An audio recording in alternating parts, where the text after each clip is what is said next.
All right, so get ready because today we're going to be diving deep into Harry Potter. Ooh, fun. But we're not talking about like your typical fandom stuff like theories or like favorite characters. Okay, interesting.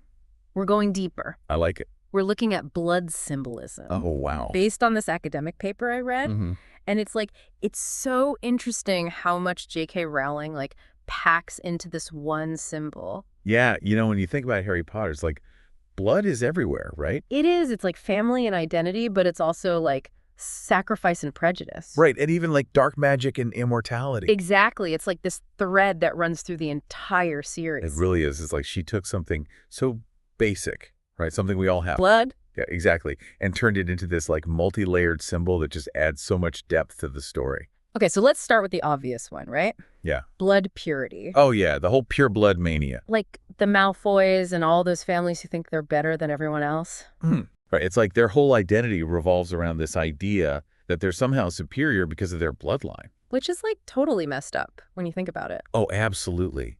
And that's where the paper draws these parallels to real-world issues like racism and classism. Yeah. It's like this idea that certain people are better than others based on something as arbitrary as their ancestry. And it's used to justify all sorts of horrible things. Exactly. Discrimination, prejudice, violence, you name it. But Harry Potter doesn't just present this idea without like challenging it, right? Oh, definitely not. I mean, look at Harry himself. Yeah. He's a half-blood. Right? And his bloodline is actually super important to the whole story. Like the connection to the Peverils and the Deathly Hallows. Exactly. It's like this double-edged sword. Hmm. On the one hand, his blood makes him a target of prejudice, especially from Voldemort and his followers. Oh, yeah. They hate him for it. But on the other hand, it's also the source of his power, his connection to magic. So it's like this really interesting duality that the paper highlights, how blood can be both a source of pride and a mark of supposed inferiority. It's like, how can they even say he's inferior when he's literally the boy who lived? I know, right? Okay, but Voldemort himself is a half-blood. Oh, yeah, that's the irony, isn't it? Totally. So, like, how does he become this blood purity fanatic? Well, the paper suggests that it might be because of his own insecurities, Oh. Like he's so obsessed with being pure blood because he's trying to overcompensate for his own mixed heritage. So it's like he's projecting his own self-hatred onto others. It's possible, yeah, like he's trying to prove his worth in a system that technically rejects him. That's so messed up. It is, and it makes you wonder, like, how much of his evil stems from this inner turmoil, Yeah, it adds a whole other layer to his character. Definitely.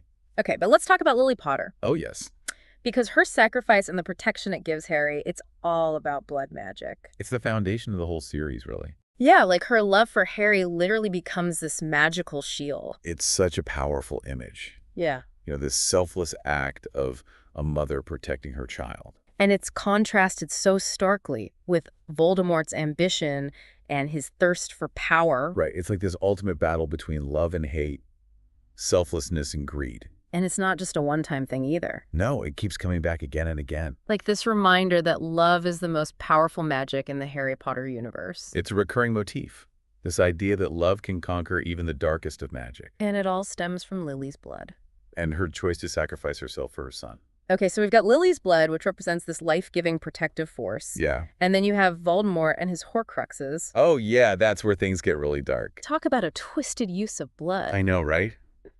The paper talks about how creating a Horcrux involves murder. Yeah. And it's like this violation of the soul, this staining of your very being. It's like you're sacrificing your humanity piece by piece. Exactly, and all for this desperate attempt to cling to life. Which is ironic because Voldemort tries to use Harry's blood in that resurrection ritual in Goblet of Fire. Oh, right, thinking he can, like, cheat Lily's protection. Yeah, but it backfires spectacularly. Oh, it does. Instead of getting rid of the connection, he strengthens it. Like their destinies become even more intertwined. Exactly, and it all comes down to blood, not just in terms of lineage, but also in terms of this shared magical bond.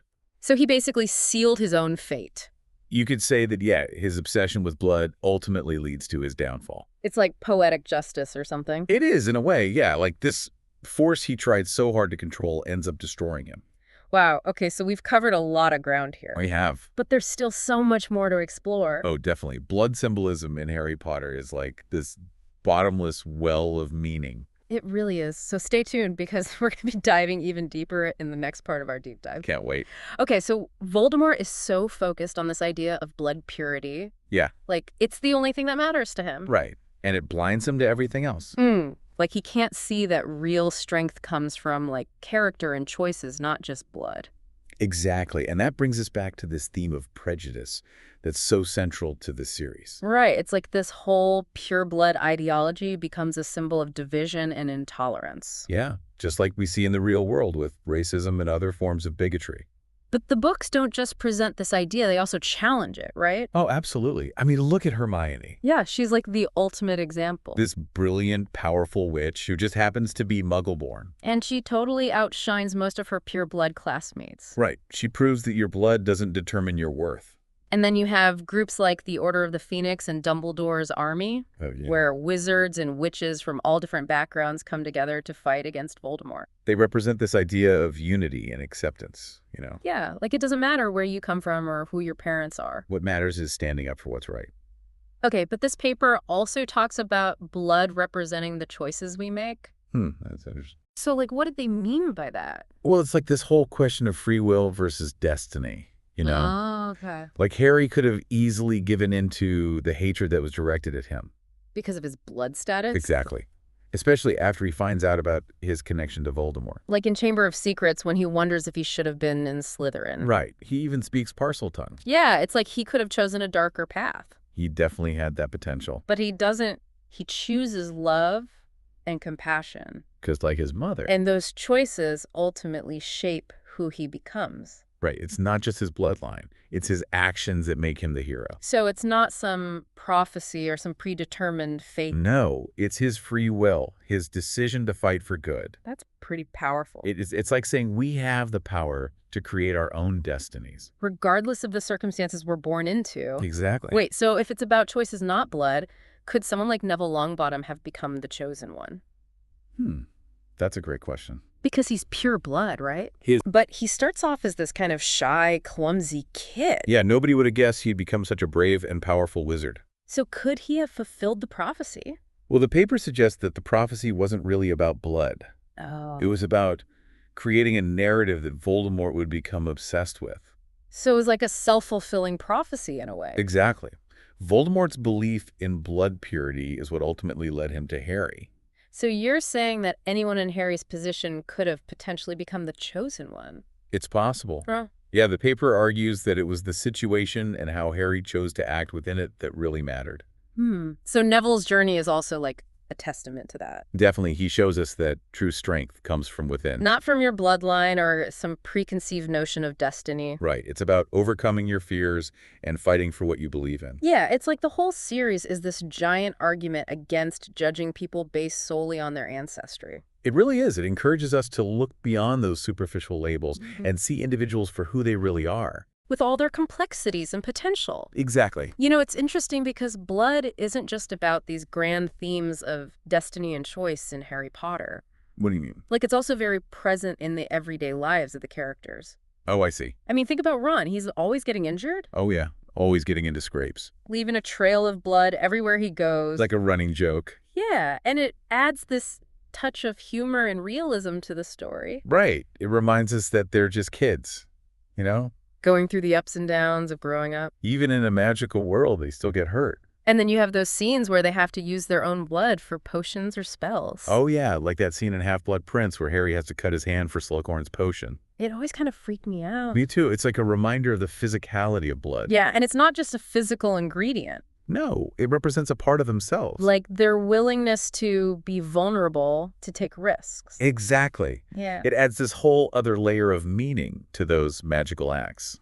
Like even in a world of wands and spells, there's still this very real human element at play. It's like blood acts as this bridge between the magical and the mundane. Yeah, it connects these extraordinary events to the everyday experiences of the characters. It's like we've uncovered this whole hidden language within the story. Yeah, it's like Rowling is speaking to us on this deeper level. Using blood to symbolize all these complex ideas about identity and choice and sacrifice. It's really masterful when you think about it, how she weaves it all together. It makes you appreciate the series even more. Like there's always something new to discover.